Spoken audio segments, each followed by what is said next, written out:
Olá, sejam bem-vindos à edição número 211 do Posto Emissor. Estamos a 16 de outubro de 2024, no estúdio em Passo de Arcos. O meu nome é Paulo André Cecílio e comigo está Marta Pereira da Costa, um dos mais reconhecidos talentos no mundo da guitarra portuguesa.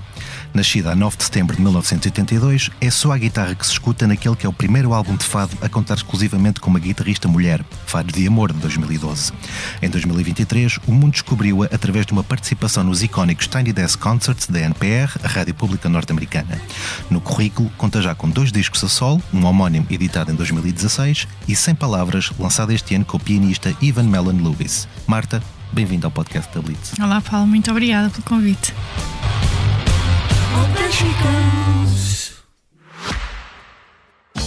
Caro ouvinte, daqui, Posto Emissor do Movimento da Música em Portugal. Eu sou Miguel Cadeira, diretor do Blitz, e isto é um takeover. É isso mesmo, o podcast Posto Emissor tomou conta deste podcast que agora estava a ouvir. E temos um convite muito sério para lhe fazer. É para uma festa, diria mesmo uma grande festa. Vai ser no dia 12 de dezembro, na Mel Arena, e os bilhetes já estão à venda. O motivo desta celebração, 40 anos da Blitz. Isso mesmo, 40 anos da melhor música portuguesa, com concertos muito especiais dos Chutes e Pontapés, Capitão Fausto, Maro e Gisela João. O que vai poder ver, ouvir e sentir ao vivo é algo que promete ficar para a história, para a da Blitz e para a sua. Contamos consigo?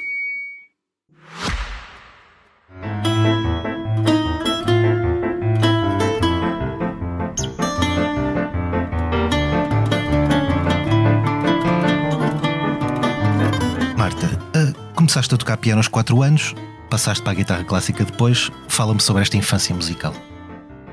Eu acho que eu nasci com vontade de ser música e isso foi óbvio aos 4 anos de idade, no colégio onde frequentava, e as educadoras comentaram com os meus pais que realmente nas aulas de música eu estava sempre super interessada e gostava imenso de brincar com todos os instrumentos que havia disponíveis e que me deveriam pôr na música, e então comecei com piano. Não foi escolha minha de certeza na altura, mas acho que é o instrumento mais fácil para as crianças gostarem e começarem a aprender, e eu apaixonei pelo piano. E desde o início a minha mãe conta-me que queria buscar-me à casa da minha professora. Eu não queria ir embora, não queria largar o piano nem por nada. Depois comecei a seguir a Maria João Pires e era assim vidrada nela, a minha grande referência, e queria ser um dia, quando crescesse, como ela. Mas era apaixonada no geral por todos os instrumentos. Eu via alguém tocar qualquer instrumento, violoncelo, violino, eu queria aprender tudo. Então foquei-me no piano. Aos 8 anos tive também umas aulas de guitarra clássica, mas o meu foco sempre foi o piano, a formação musical, o coro. E a guitarra portuguesa apareceu muito mais tarde e realmente foi uma casualidade. O meu pai é um apaixonado por fado e pelo som da guitarra portuguesa. Tu começaste a tocar guitarra portuguesa aos 18? Aos 18, sim. Já era adulta. Tenho um pena que ele não se tivesse lembrado disso mais cedo e que tivesse começado mais cedo. Mas até a febre da guitarra ter começado, eu estava muito focada no piano e era isso que eu queria fazer da minha vida no futuro. A guitarra portuguesa foi uma descoberta, assim, uma novidade, e de repente tornou-se uma obsessão. Eu queria ter aulas com todos os guitarristas, o meu pai todo contente a levar-me às casas de fado. Eu antes não queria ir às casas de fado e queria ir jantar fora com os meus amigos, agora fazia-lhe companhia.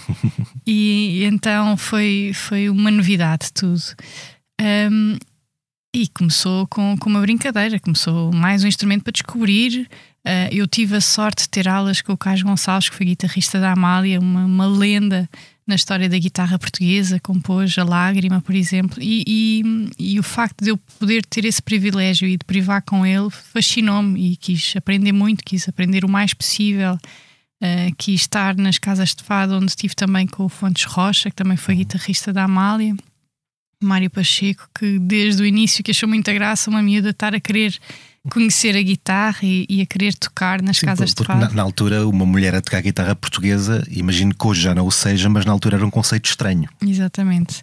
Hoje a história já mudou, mas até então, isto em conversa com o Rui Vieira Neri, não havia de todo, nunca aconteceu uma mulher ir a uma casa de fados tocar guitarra portuguesa. E sentiste algum tipo de preconceito quando entraste pela primeira vez numa casa de fado para tocar guitarra? Acho que no início não. No início senti surpresa, curiosidade, mas era uma amiga que estava a aprender. Era mais exótico. Sim, exato. Aliás, quando o Mário Pacheco me levava aos concertos e eu fazia o papel de segunda guitarra, aquilo era uma novidade, era mesmo um exótico que ele mostrava ali uma miúda, a minha aprendiz, que toca guitarra portuguesa. E foi engraçado, eu tentei aproveitar ao máximo todas as experiências que ele me proporcionou, todos os concertos, as viagens. E foi um mundo que me fascinou, que eu estava feliz da vida a saber a minha primeira saída quando ele foi para a Suíça. E perceber, olha, podemos sair do país, viajar, conhecer outros sítios, ter novas experiências e ainda por cima fazer aquilo que mais gostamos. E na altura mal tocava, estava mesmo no início. Dessas primeiras viagens, o que é que te mais ficou na memória? A vontade, eu na altura estava a tocar muito para público português e a vontade e as saudades e a importância que é os artistas portugueses irem a esses sítios onde há portugueses com saudades de casa, saudades daquilo que é nosso, da nossa comida, da nossa música, e realmente nós tocamos nessas pessoas e levamos muita alegria e um pouco de Portugal nesses momentos. É muito tocante. Tu disseste em entrevista que é difícil ser a primeira, tenho essa responsabilidade e esse orgulho. Sentes que abriste portas a novas gerações de mulheres guitarristas? Sim, hoje em dia sinto essa responsabilidade, esse orgulho e a vontade de abrir portas e de ajudar a que mais mulheres tenham essa coragem, porque o caminho ainda é duro, ainda é preciso vencer preconceitos. E tudo o que eu acho que não só em Portugal, mas em todo o mundo, sempre nós queremos reescrever a história, a partir pedra, temos sempre dificuldade no início. E portanto dar coragem a outras mulheres que também sentem a paixão pela guitarra, mas que se calhar não poriam em hipótese sequer tocar, e agora verem que é possível e que temos uma história a escrever e muito a acrescentar numa abordagem feminina que nunca foi feita no fado. Há algum nome de novas gerações que tu destaques? Sem dúvida, Mariana Martins, Fernanda Maciel, mas a Mariana Martins, tenho um carinho muito especial por ela. Foi a primeira mulher que tirou a licenciatura na guitarra portuguesa. Ela é de Odmira e ia com muito esforço para Castelo Branco aprender guitarra portuguesa. Vê-se mesmo que é uma miúda cheia de paixão por este instrumento, com uma qualidade técnica incrível. E que venham muitas Marianas para podermos mostrar a todos os portugueses que nós também nos apaixonamos por este instrumento, também queremos fazer coisas bonitas e que se orgulhem de nós, daquilo que queremos partilhar. Tu durante muito tempo conciliaste a guitarra portuguesa com o curso de Engenharia Civil. Sim. O que é que te levou a optar por esta área? Então, eu acho que o sonho de seguir música esteve sempre presente, mas não tive coragem para arriscar e para seguir uma vida profissional na música. Eu era ótima ali na matemática, a física, o meu pai era engenheiro civil e eu acabei... Aliás, eu tinha a recomendação dos meus pais: tira um curso e depois faz o que tu quiseres, música, exerces. É como jogadores de futebol, vá. E eu acabei por tirar o curso, tive os 5 anos a dizer que ia desistir, porque eu já viajava, já tinha concertos, todo aquele bichinho do fado e do mundo da música e de espetáculos. Eu estava mesmo muito entusiasmada e fiz o curso em 5 anos, cumpri tudo. Tive logo um convite para trabalhar num gabinete de projetos. Mais tarde fui fazer investigação em engenharia sísmica para o LNEC, mas a vontade de seguir música esteve lá sempre. E o clique, aquilo que me fez realmente mudar a minha vida, foi a experiência que tive com o meu marido na altura, fadista, Rodrigo Costa Félix. E ele, num ato de loucura ou de amor, não sei, convidou-me para gravar o disco. Acabam por ser uma e a mesma coisa, não é? Exato, um bocadinho dos dois. E ele lançou-me um desafio que foi transformador na minha vida. Gravar o disco Fados de Amor na guitarra portuguesa. Eu até então nunca tinha tocado sozinha, tocava sempre com o Mário Pacheco ou com outro guitarrista. e por isso eu não me sentia sequer preparada para gravar o disco e tive que fazer um trabalho de preparação, de pensar nas introduções, nos arranjos, o que é que eu queria fazer para acompanhar, que foi um processo de aprendizagem muito, muito rico, muito bom. Eu acho que evolui muito nesse período em que estive focadíssima na gravação do disco. E pensei que realmente, se eu tivesse tempo para me dedicar à guitarra partida, podia fazer algo especial que ainda não tinha sido feito e que tinha muita vontade de encontrar tempo para isso. Então, para arranjar tempo, eu tinha que deixar alguma coisa. Eu já dava aulas de piano, trabalhava na engenharia, ia aparecendo às noites nas casas de fado, era muita coisa. 2 filhos pequenos, e achei que essa experiência, e depois esse disco também foi reconhecido, por isso mais um motivo.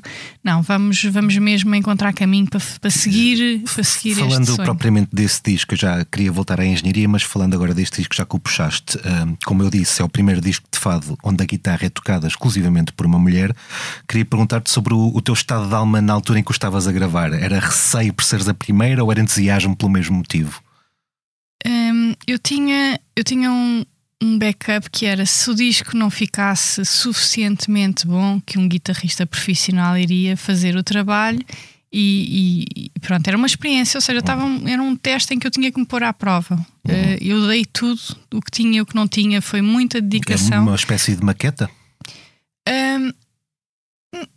Não era maquete, porque se o disco ficasse bem, seguiria. A ideia foi, ok, vais gravar a guitarra, se nós virmos que realmente precisavas de mais tempo ou de mais experiência e as coisas não estão bem, virá um Luís Guerreiro, um Mário Pacheco para gravar a guitarra. E eu senti que, ok, eu não vou prejudicar o Rodrigo, mas vou dar o meu melhor e vamos ver até onde é que eu chego. E como também tinha formação clássica, na altura já tinha terminado o curso de formação musical, o background de piano. Eu acho que me ajudou muito na parte de arranjo e na abordagem que eu levei para a guitarra. Foi tudo muito trabalhado, ou seja, não foi por inspiração. Eu não dominava assim tão bem o instrumento, mas tentei compensar com todo o trabalho que pudesse pôr nesse disco. E percebi que é um disco em que se nota que eu estou a começar, mas fiquei feliz com esse meu ponto nessa altura. E por isso achei que faria sentido ganhar mais formação. Voltei a estudar música, voltei para a Escola Superior de Música, quis ganhar ferramentas para, então, se vou dedicar-me à guitarra portuguesa a 100%, quero estar o melhor preparada para poder fazer o melhor caminho possível.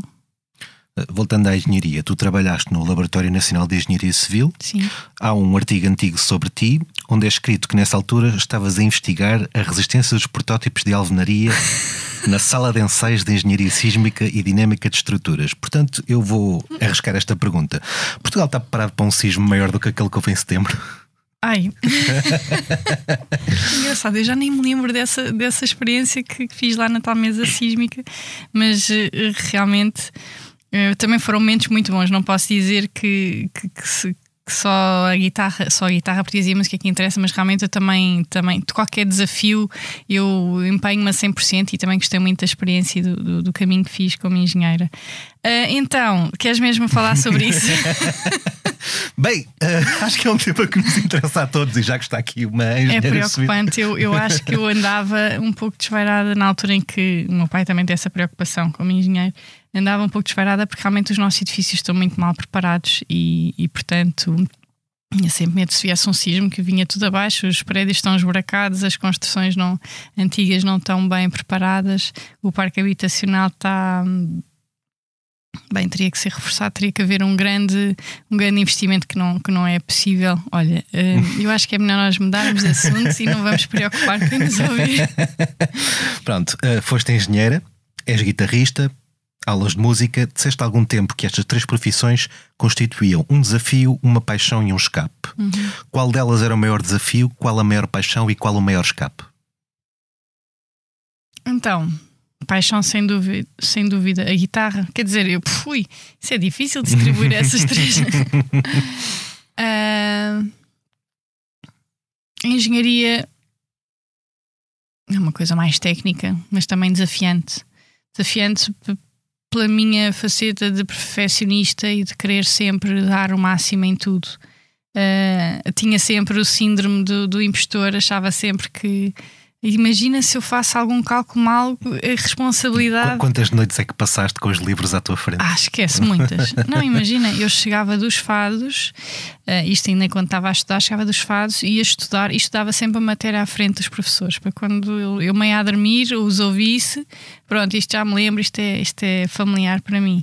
Eu estudava. Os meus dias eram sempre muito contados ao milímetro para aproveitar ao máximo todo o tempo. Agora perdi-me na conversa. O maior desafio, a maior paixão e o maior escape entre engenharia, professora de música, guitarrista?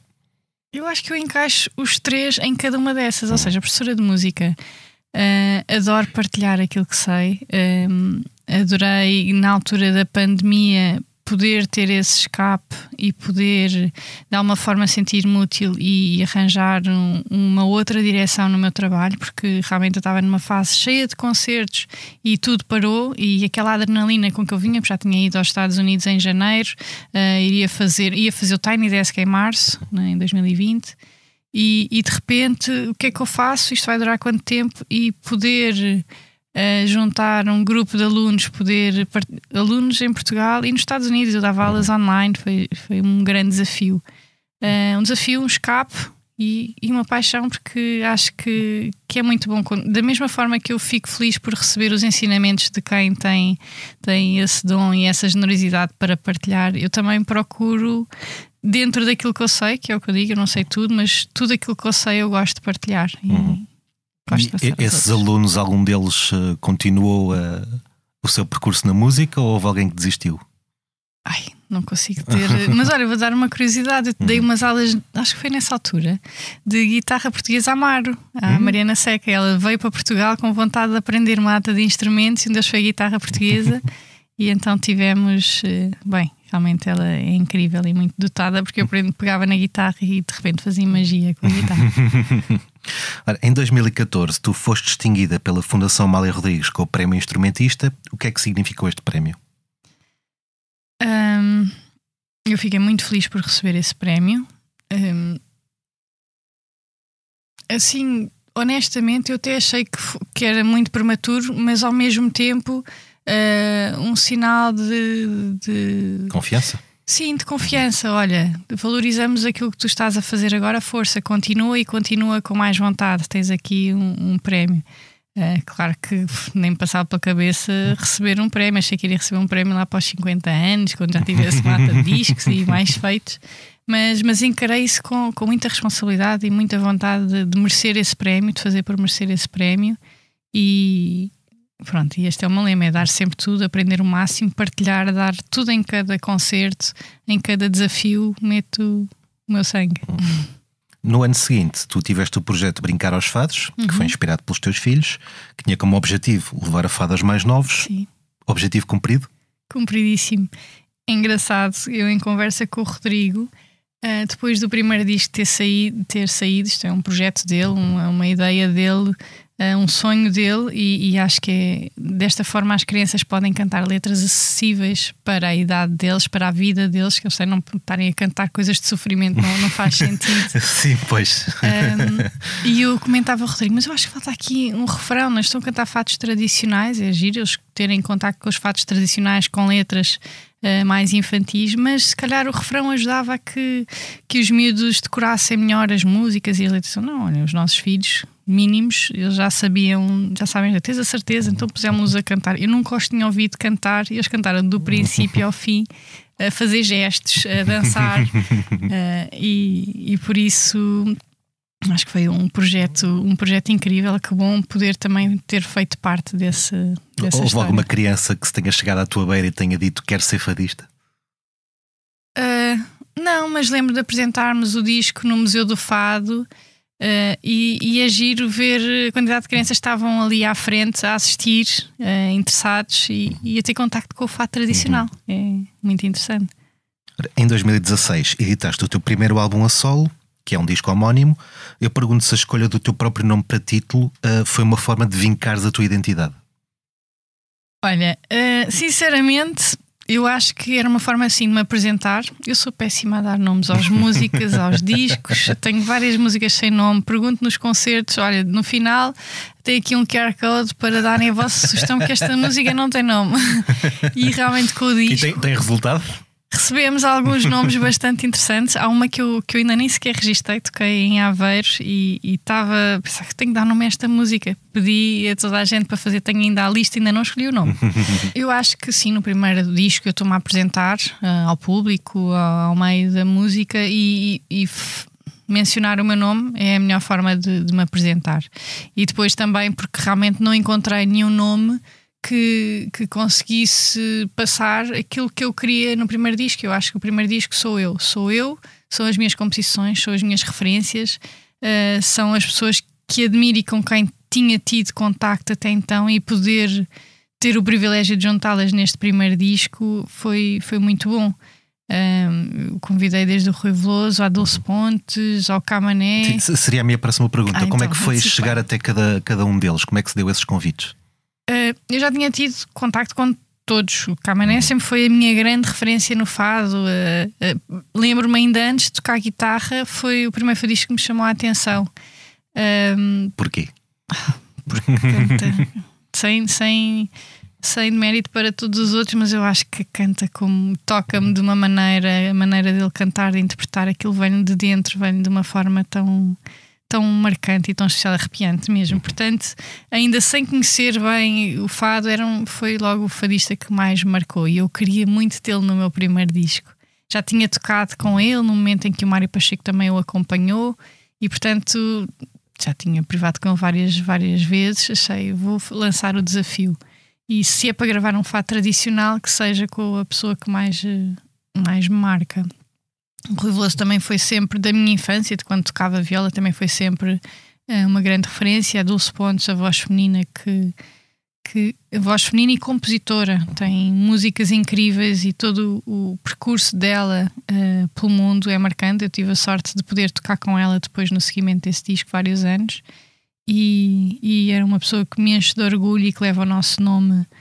Eu acho que os portugueses nem têm noção da importância dela lá fora e do carinho que ela recebe em cada concerto. E depois tive outros desafios. O Pedro Joy, que também é um instrumentista que eu admiro imenso, um grande guitarrista. Eu neste primeiro disco quase que pus toda a carne no assador. Eu queria mostrar tudo. Queria mostrar as minhas músicas, as minhas referências. Queria levar a guitarra também já a fazer algumas pontes com outras sonoridades e com outros artistas internacionais. Daí o convite ao Richard Bonas e à Tara Tiba, a cantora iraniana. Portanto, é um disco bastante variado, onde o elo condutor ou fio condutor é a guitarra portuguesa, a sonoridade da guitarra portuguesa, que vai desde o tradicional às minhas músicas mais com influência de música clássica, e às participações internacionais que levam a guitarra para a world music. Falando especificamente da Tara Tiba, que é uma cantora iraniana radicada na Austrália, já te encontraste com ela por diversas vezes. Ela, em 2010, tentou lançar um EP que acabou proibido pelas autoridades iranianas, e perguntar-te se alguma vez falaram sobre os problemas que ela, enquanto artista, enquanto mulher, teve com a justiça do seu próprio país. Ela teve que tomar a decisão de sair para poder seguir um sonho. Contava que tinha aulas de canto às escondidas. E partilhar esta vontade. Ela é uma mulher cheia de força, muito determinada. Aliás, ela apresentou-se num concerto da Carminho na Uamá da Austrália, apresentou-se ao Diogo Clemente, ao diretor musical na altura, e disse que queria cantar para ele, assim, com toda a confiança, que diziam que o canto dela era muito semelhante ao fado, e que ela era apaixonada por fado e queria cantar. E realmente ainda bem que ela fez isso, porque o Diogo ligou a mim pela nossa vontade de seguir os nossos sonhos, e disse: eu vou-te apresentar uma mulher. Estava na Austrália, falou comigo: vou-te apresentar uma mulher. Gravei com ela no quarto do hotel, e que é extraordinária, tem uma voz do outro mundo e uma vontade de seguir o caminho dela, de seguir o sonho dela, ao ponto de deixar tudo para trás e ir sozinha para a Austrália. Sendo tu uma artista que quebrou paradigmas dentro do fado, como é que olhas para situações como esta do Irão ou do Afeganistão, onde a música é estritamente proibida e, se fores mulher, ainda pior? como é que eu olho para isto? É incrível como é que nos dias de hoje há países que desrespeitam a vida e desrespeitam as mulheres desta forma. É revoltante e nós todos os dias acordarmos com essa realidade ao nosso lado.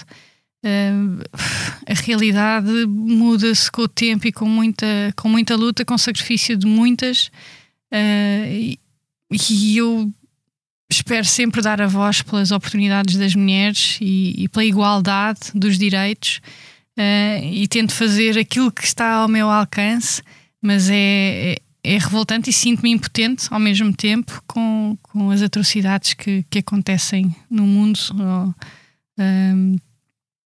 nas situações mais básicas e com as quais as mulheres não têm direitos básicos.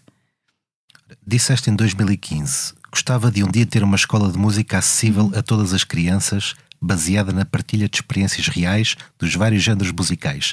Já estiveste mais longe de concretizar este desejo? Acho que já estive mais longe, mas acho que ainda me falta um grande caminho.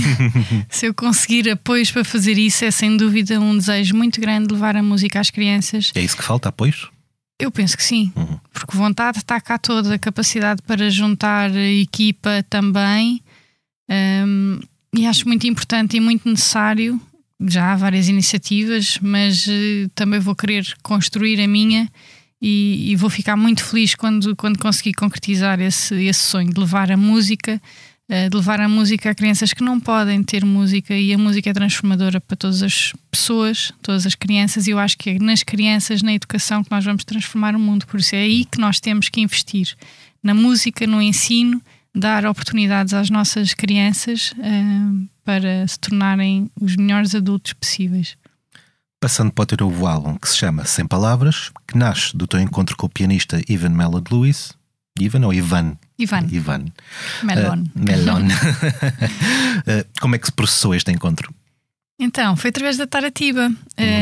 Sempre presente. É verdade. Nós ficámos amigas para a vida e as nossas vidas têm vindo a ser transformadas pelas duas. Então, a Taratiba, em 2017, se não me engano, gravou o seu disco e convidou-me para gravar o Fado Loucura com ela. E o produtor do disco, na altura, era o Ivan, o Melon.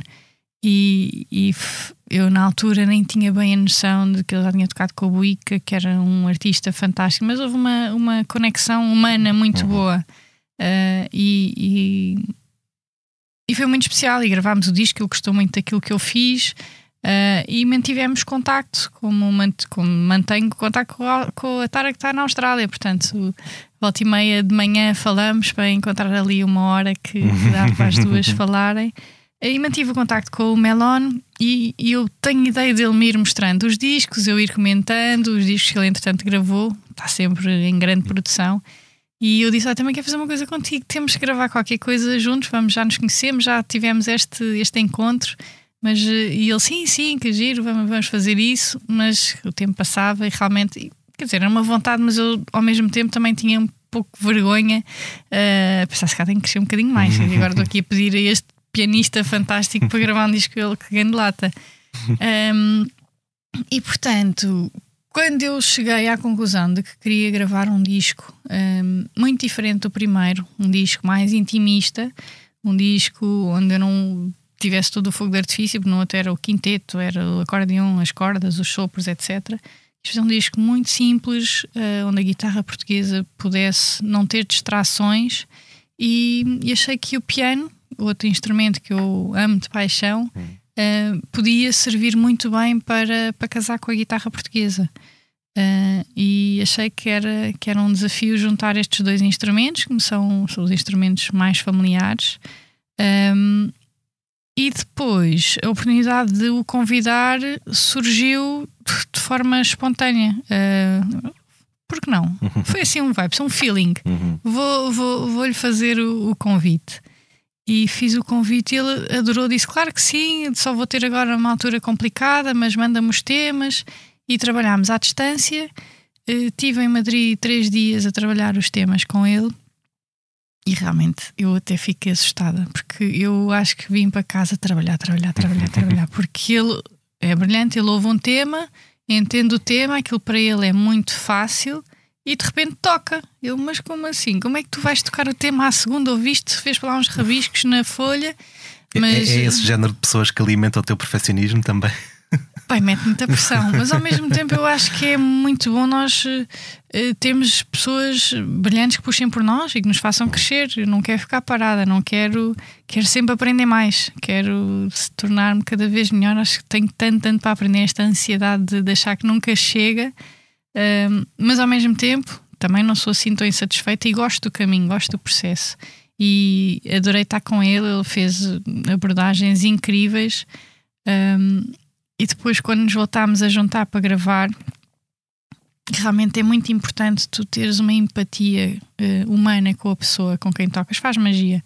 Podes ter um músico brilhante com uma técnica fantástica, mas depois se não tens ligação, a faísca, não. Sim, se não houver a química. Uhum. E eu estava tão feliz. Eu odeio gravar, odeio estúdios, odeio luzinhas encarnadas a mostrar que estamos a gravar. Foi por isso que demoraste 8 anos para lançar um segundo disco? Olha, não, foi... Bem... Também, porque eu acho que o disco deve sair na altura certa. Não tenho pressa de pôr discos cá fora.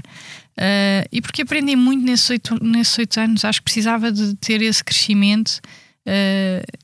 Os meus amigos da faculdade dizem: como é que tu consegues estar em palco para milhares de pessoas? Eu corava por tudo e por nada, eu estava na frente para ninguém me ver corar quando fazia uma pergunta ao professor. Portanto, eu também já me transformei muito como pessoa.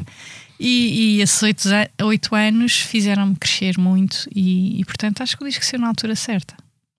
Ora, o primeiro disco é mais de canções, este já assume uma faceta mais instrumental, por assim dizer.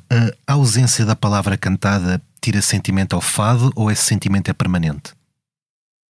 Eu não acho que tire, são coisas diferentes. Eu acho que nós conseguimos tocar nas pessoas sem palavras. Daí o título. Sim, daí o título e daí a vontade de insistir num projeto instrumental. Estamos habituados a ouvir sempre voz. Qualquer música instrumental ainda tem alguma resistência a passar nas rádios, a passar na televisão. Portanto, é uma luta minha. Se calhar vou ser prejudicada em algumas das oportunidades, vou deixar de as poder ter porque estou a investir neste caminho de guitarra portuguesa como voz, mas eu continuo a defender e sinto que o som da guitarra portuguesa é mágico, é transformador, toca nas pessoas e sem palavras nós conseguimos dizer muito. E daí esta minha aposta neste segundo disco, que é sempre um disco de afirmação, eu acho, é ou vai ou racha. Se o segundo disco não corre bem, pronto, já foste. E então, mas olha, eu arrisquei e era isto que eu queria fazer, é isto que eu quero, é o caminho que eu quero seguir, dar voz à guitarra portuguesa, mostrar o instrumento e todas as características. Ou seja, a guitarra portuguesa, se estiver a acompanhar um fadista, tem um papel incrível, mas é aquele papel tem que respeitar a voz, tem que respeitar o seu espaço, não pode de repente sobrepor-se à voz ou pôr-se para ali em show-off a brilhar, não. É aquela função. E a guitarra portuguesa tem um potencial enorme que também pode ser aproveitado como instrumento a solo. Tu queres pôr a guitarra portuguesa no centro. Exatamente. A guitarra portuguesa a brilhar, com a luz ali, os focos em cima dela. E tem um caminho enorme para fazer, desde o repertório tradicional das guitarradas, das tradicionais guitarradas que já eram tocadas nas casas de fado ou nos concertos. Há sempre um momento especial em que os guitarristas brilham, em que o fadista permite que as guitarras brilhem da minha experiência, o público vem sempre abaixo, a casa vem sempre abaixo nesses momentos. E portanto pegar na história, pegar naquilo que também é a minha abordagem que quero trazer para a guitarra e para a história e para os concertos, e depois tentar levar a guitarra para o mundo com outras experiências, com outras sonoridades, outros cruzamentos, e acho que a guitarra também recebe muito mundo com essas experiências. Portanto, este vai ser o meu caminho agora nos próximos tempos, é seguir esse lema. Voltando ao disco, num dos temas tu misturas a canção Verdes Anos, do Carlos Paredes, com a Summertime, do Jorge Gershwin. Sim. Como é que surgiu este medley? Então, o Carlos Paredes inspirou-se no Jorge Gershwin para fazer os Verdes Anos. Inspirou-se no Summertime. E se repararmos, aquele início das duas canções é igual, só apenas as primeiras notas. E eu achei que seria interessante fazer essa ponte entre os dois. Eu começo num, vou para o outro, depois termino nos Verdes Anos. E pronto, foi um desafio arriscado. Se calhar os mais puristas podem-me cair em cima, eu peço desculpa. Houve alguém que o tenha feito? Não, eu tive que pedir autorização à família do Carlos Paredes para poder fazer e felizmente tive a aprovação e pronto, e fico contente por isso. Claro que eu fiz aquilo com o maior empenho, com o maior respeito e admiração e pronto, agora espero que o restante público também aceite. Em 2025 irá assinalar-se o centenário do nascimento de Carlos Paredes. Como guitarrista, como alguém que toca guitarra portuguesa, como alguém que tem Carlos Paredes como referência, assim como a Amália o é para quem canta, é Paredes a bitola pelo qual os guitarristas se devem reger? Não é que se devam reger, mas eu acho que não há nenhum guitarrista apaixonado pela guitarra que não tenha o Carlos Paredes como o seu Deus, por ter uma linguagem tão própria, por ter um repertório imenso e incrível e de uma beleza e de uma... eu acho que nós seguimos numa viagem quando ouvimos Carlos Paredes e não há ninguém que se iguale, e nem vale a pena porque vai estragar e vai fazer pior. A ideia é mesmo pegar nos seus temas e recriá-lo com a personalidade de cada um. E para mim, eu agora tenho aprendido mais temas de Carlos Paredes, até para preparar o próximo ano, e estou apaixonada. São temas dificílimos de tocar, fico aflita da mão, as tendinites, porque ele tinha uma mão grande. Eu penso, porque é que eu não vejo nada mais fácil? Isto é tão difícil, é preciso de grande abertura. Mas são ótimos para a técnica também, para evoluir. E às vezes perco no tempo, tenho as partituras, peço ao Paulo Soares, que é um grande estudioso do repertório de Carlos Paredes, partilho com outros amigos guitarristas e é tão bom aprender coisas novas. Então agora tenho estado bastante entretida com os temas de Carlos Paredes. Outro dos temas neste disco tem o nome do Tom Waits. O que é que te diz a música dele?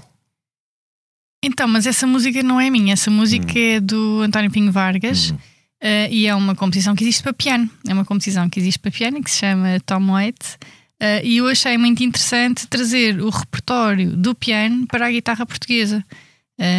Eu cheguei a tocar esse tema no piano e pensei, e se eu experimentar tocar isso na guitarra? E ficava engraçado. Então depois lá criámos o arranjo para a guitarra portuguesa, onde a guitarra portuguesa está a fazer aquilo que o piano deveria fazer.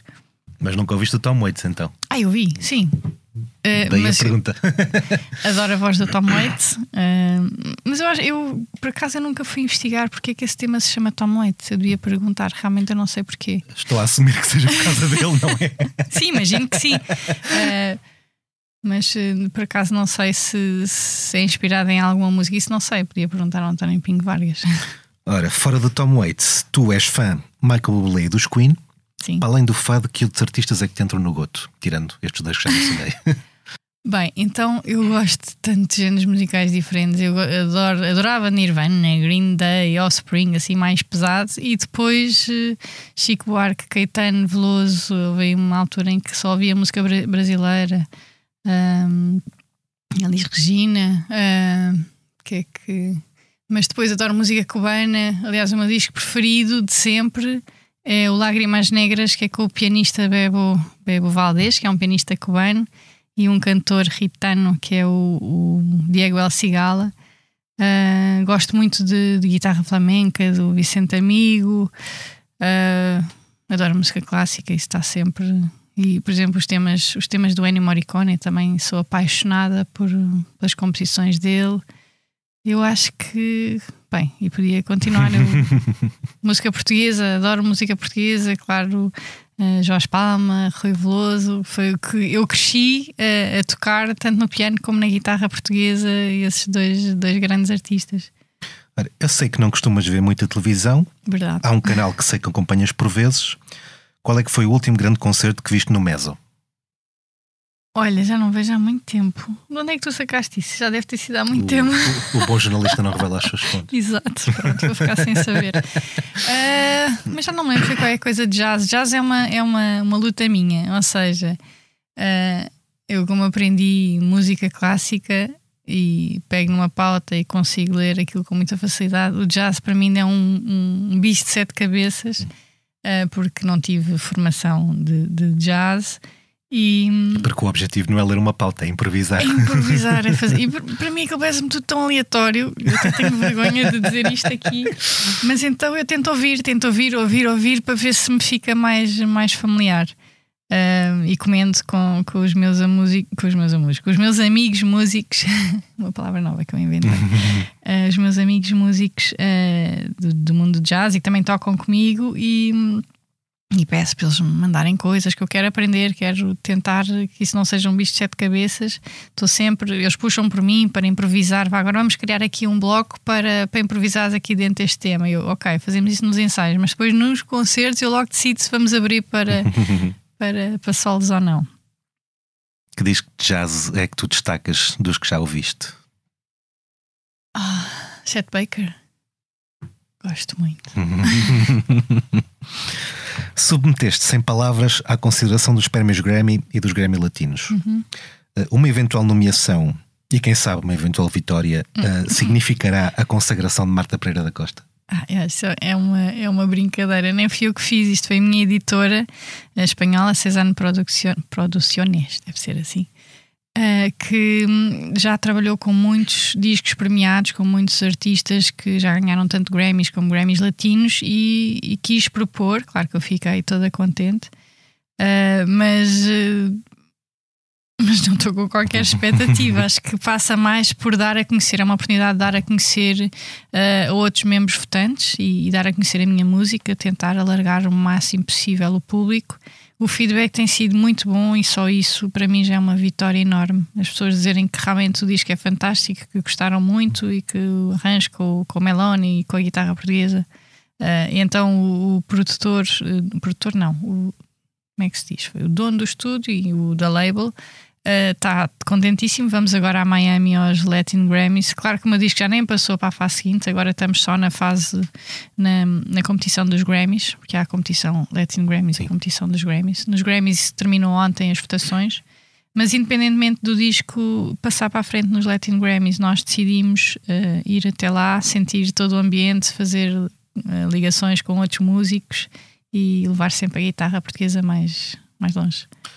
Com ou sem palavras, tocaste também pela primeira vez em Macau. Exatamente. Fala-me sobre as tuas raízes ao local e sobre essa viagem em si. Então, foi uma viagem muito especial. Nunca tinha ido a Macau. A minha mãe nasceu em Macau, a minha tia nasceu em Macau, o meu avô nasceu em Xangai e, portanto, tinha muita vontade. Aliás, passei pela casa onde a minha mãe viveu. Foi assim uma coisa arrepiante. A mandar fotografias para a minha mãe, ela acompanhar tudo à distância. E como é que foi a reação dela a essas fotografias? Muito nostálgica, com muitas saudades. Passou a infância lá e foi muito especial eu levar a guitarra portuguesa tão longe e ao mesmo tempo levar a guitarra portuguesa a um sítio que é familiar para a minha família. Para o ano irei a Xangai, onde meu avô nasceu. Também vou ficar muito contente por chegar lá, mais esse pin no mapa. Mas acima de tudo é mesmo um motivo de orgulho enorme. Eu tenho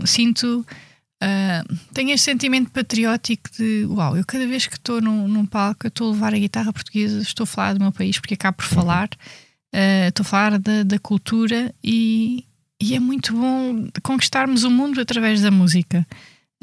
Sinto essa missão e defendo essa missão de forma muito séria e ao mesmo tempo também com muito orgulho e muita honra por poder fazê-lo. Foi algo que fizeste no Tiny Desk. Sim. Como é que surgiu e quando esse convite? O convite surgiu em 2019, na minha primeira turnê aos Estados Unidos. Fui tocar, entre outros sítios, Lincoln Center, Kennedy Center, fui tocar ao festival South by Southwest em Austin. Já tinha concorrido várias vezes para me apresentar lá e não tinha sido possível e esse foi o ano.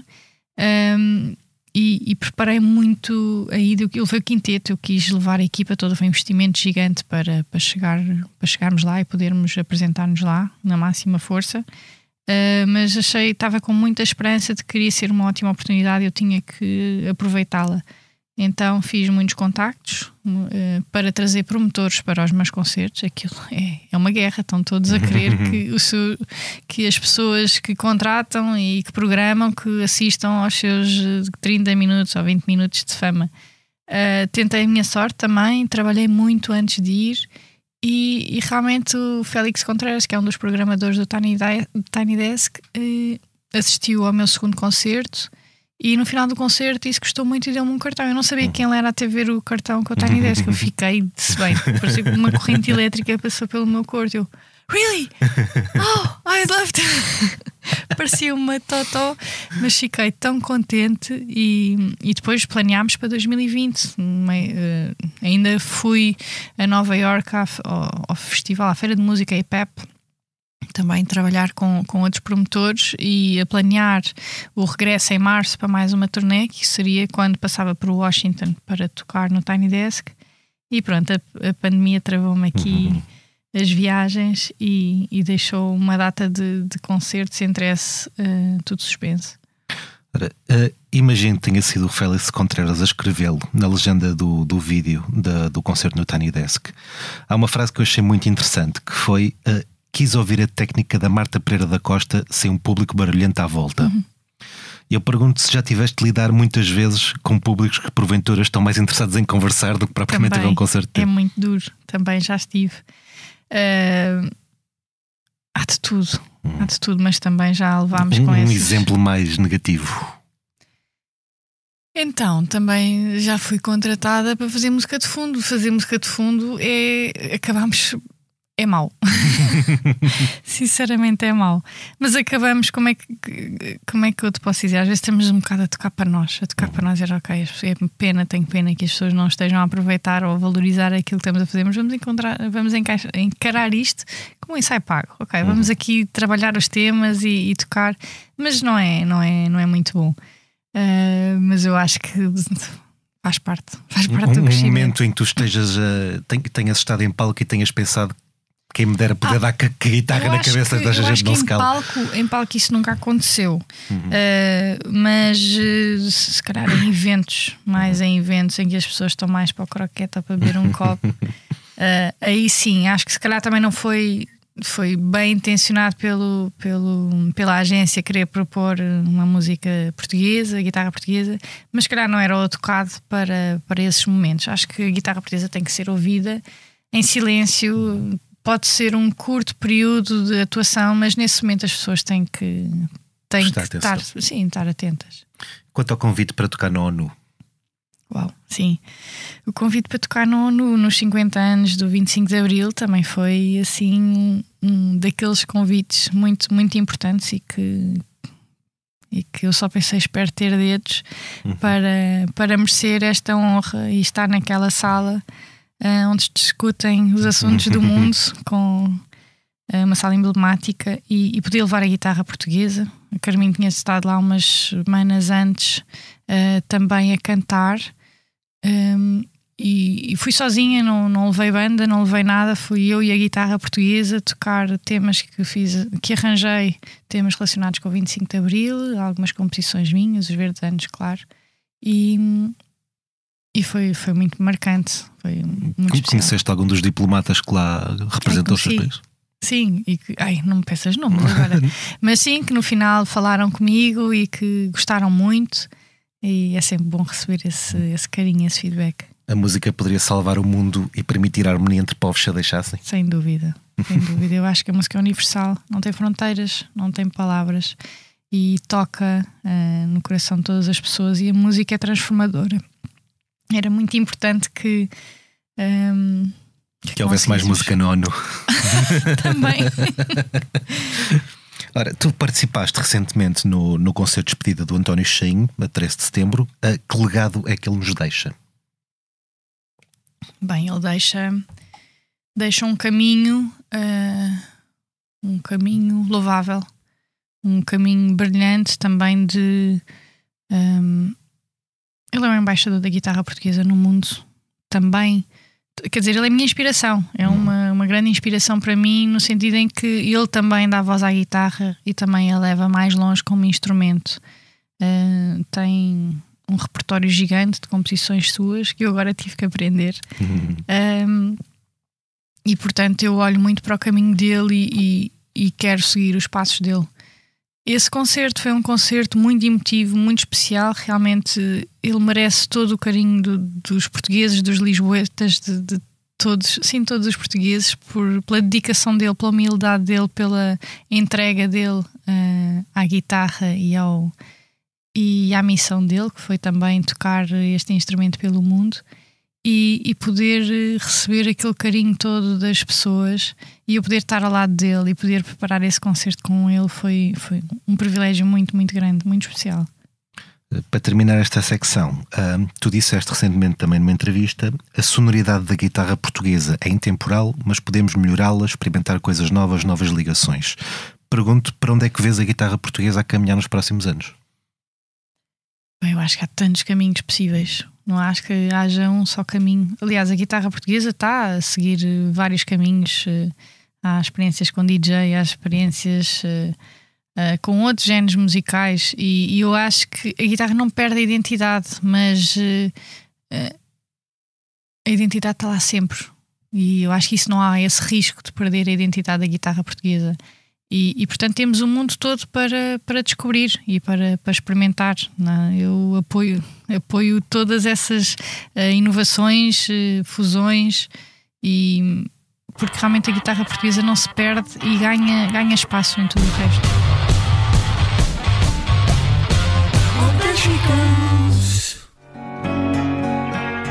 Eu, quando choro, não choro eu, choro aquilo que nos homens em todo o tempo sofreu, as lágrimas sobre. Carminho acaba de editar aquele que é o seu primeiro EP, Carminho at Electrical Audio, gravado no estúdio com o mesmo nome em Chicago e na companhia de Steve Albini, lendário engenheiro de som que marcou de forma indelével o rock alternativo norte-americano dos anos 80 e 90, não só com o seu trabalho de gravação, como com os seus próprios projetos, como os Big Black ou Shellac.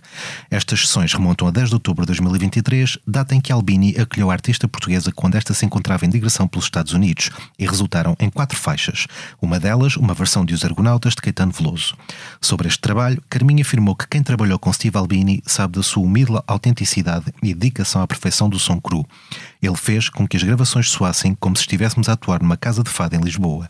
O nosso processo criativo neste EP foi uma verdadeira colaboração, a influência genial de Albini é inegável e, embora a indústria musical tenha perdido um talento incrível, de certa forma, ele vive nas nossas canções. Marta, já ouviste este EP? Já. O que é que achaste? Adorei. Eu vi no carro ontem, foi só ontem que eu vi. Já tinha tentado pesquisar no Instagram, eu sou muito fã da Carminho, acho que ela está a fazer um percurso incrível, muito, muito seguro, com muita qualidade, é uma artista muito sólida, canta com todas as entranhas e é um motivo de orgulho para todos os portugueses. Eu sou super fã do Caetano Veloso e acho que bem, está lindo o tema, os guitarristas, o André Dias faz um trabalho incrível com a guitarra portuguesa. Gostei muito de ouvir, só posso aplaudir. Há algum produtor em específico com quem gostarias de trabalhar um dia? Eu gostava de... Eu não tenho um nome, confesso que não tenho um nome, mas eu gostava de ter uma experiência de receber uma abordagem de alguém também de fora e de perceber como é que eles levariam a guitarra portuguesa e a sonoridade da guitarra portuguesa. Gostava de ter esse desafio. Mas confesso, vou pensar que é que...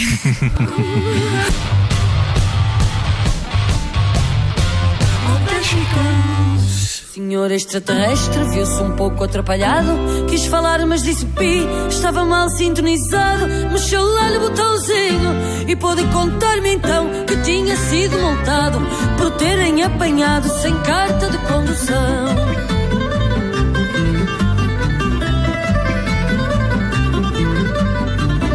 Passamos agora para os concertos da semana. Nos dias 18 e 19 de outubro, o festival Under the Dome trará a Music Station em Lisboa nomes como Rotting Christ, Tiamat ou Borknagar, naquela que será a 8ª edição do evento dedicado ao metal e a primeira desde 2019. Também em 19, Homem em Catarse, projeto a solo de Afonso Durido, apresentará o seu novo álbum Catarse Natural no Music Box. Joana Almeirante sobe esta quinta-feira, 17, ao palco do Coliseu do Porto, e a rapper IMDDB, nascida em Portugal e radicada no Reino Unido, virá apresentar o seu álbum de estreia Lovers War Volume 6 ao Beleza, em Lisboa, a 23 de outubro. Lembramos ainda a grande festa do 40º aniversário da Blitz, que terá lugar a 12 de dezembro na Mel Arena e conta com a presença dos Chutes e Pontapés, Gisela João, Maro e Capitão Fausto. Os bilhetes estão à venda nos locais habituais. Marta, é mais divertido estar em cima do palco a tocar ou fora dele a ouvir alguém a tocar? Ai, tão boas as duas coisas. Adoro estar no palco.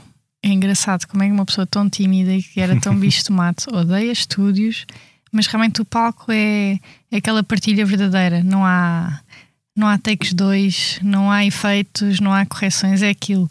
E naquele momento tens que ser muito humilde, mas também muito generoso para poderes partilhar aquilo que tu sentes e aquilo que tu queres mostrar ao público.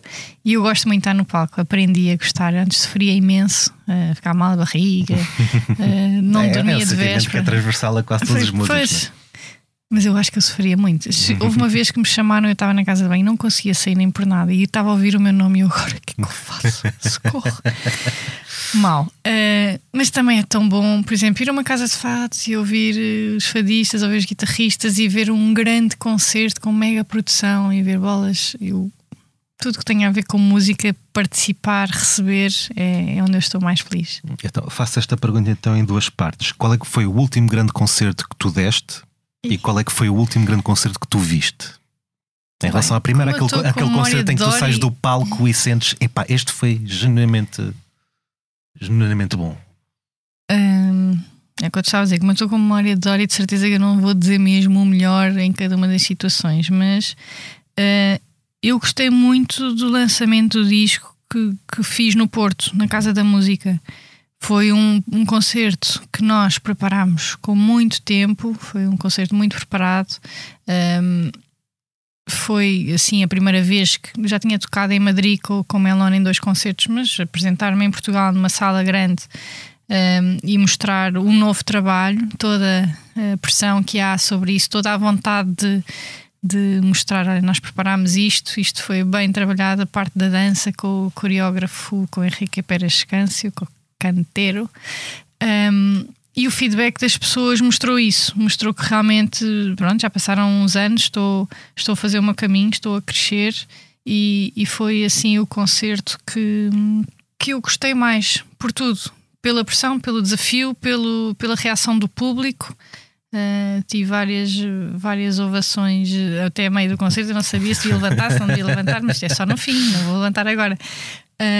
Portanto, receber esse carinho é incrível. O melhor concerto que eu assisti, eu digo sempre que é o último. E este é que foi o melhor concerto, mas agora nem me lembro do último concerto que eu assisti. Mas pronto, então, mas vou-te dizer assim um que eu sei que gostei muito, foi aquela série de concertos do Miguel Araújo e do Zambujo. Adorei aquela cumplicidade entre eles e aquilo que um acrescenta ao outro. Achei tão giro e gostei imenso.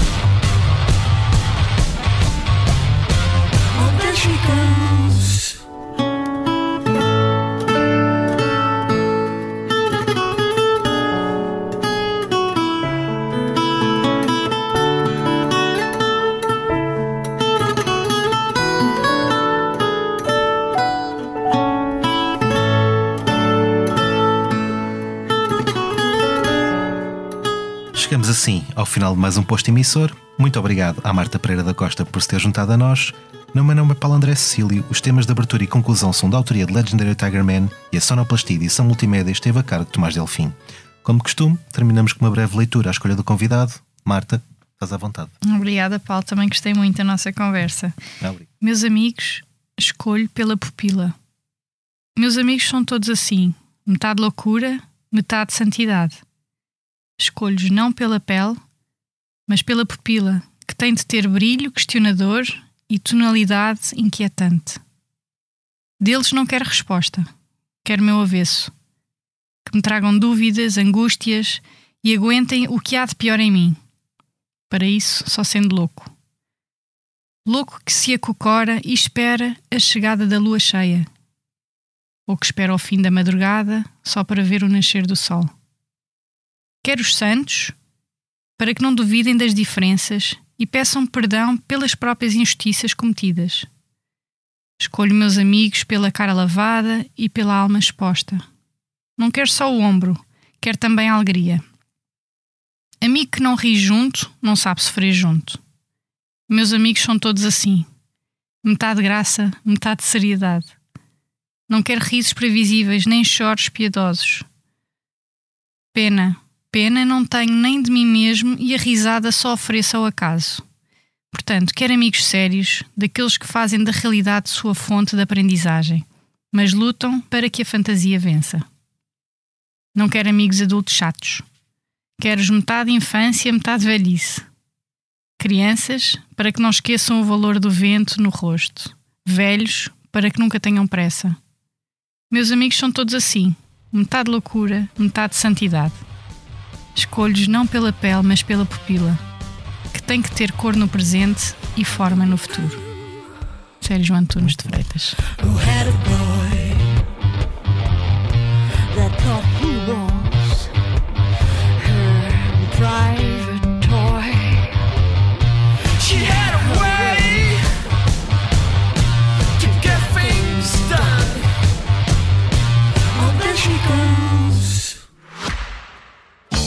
Caro ouvinte, daqui, posto emissor do Movimento da Música em Portugal. Eu sou Miguel Cadete, diretor do Blitz, isto é um takeover. É isso mesmo, o podcast Posto Emissor tomou conta deste podcast que agora estava a ouvir. E temos um convite muito sério para lhe fazer. É para uma festa, diria mesmo uma grande festa. Vai ser no dia 12 de dezembro, na Mel Arena.